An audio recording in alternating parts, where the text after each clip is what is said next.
The year 1983. The U.S. and USSR are in the midst of a Cold War, nuclear-armed nations moving to point more missiles at each other.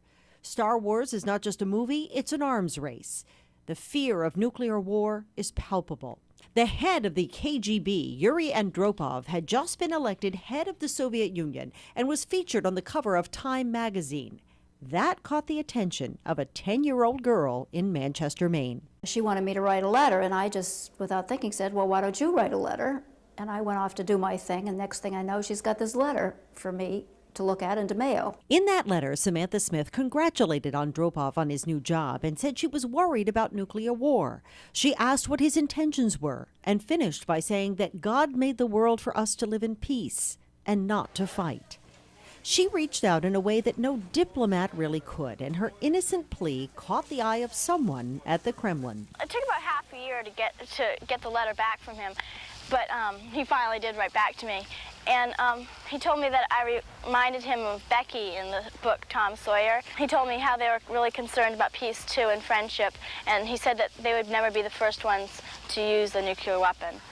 And then he invited me over to the Soviet Union to show me how nice the people were there and what a nice country Russia really was. What followed was a whirlwind for the Smith family, a 2-week action-packed trip covered in detail by the Russian media.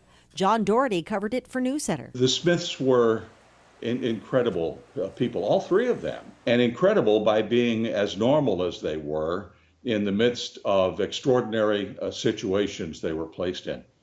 Samantha was just a lovely 11-year-old girl. She hadn't been prepped for this stage in her life, but she handled it all very well. And that was all very amazing. While the U.S. government helped get their visas, the State Department did not sanction this trip. The United States didn't know, the government didn't know how to handle her.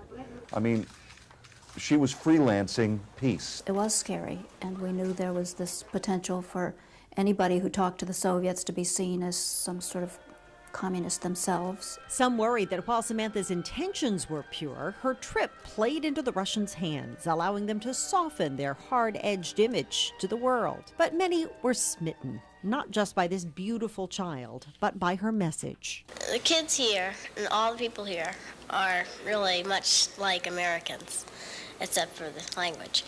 And I didn't have any trouble making friends. I think Samantha's letter was couched in strong, clear language.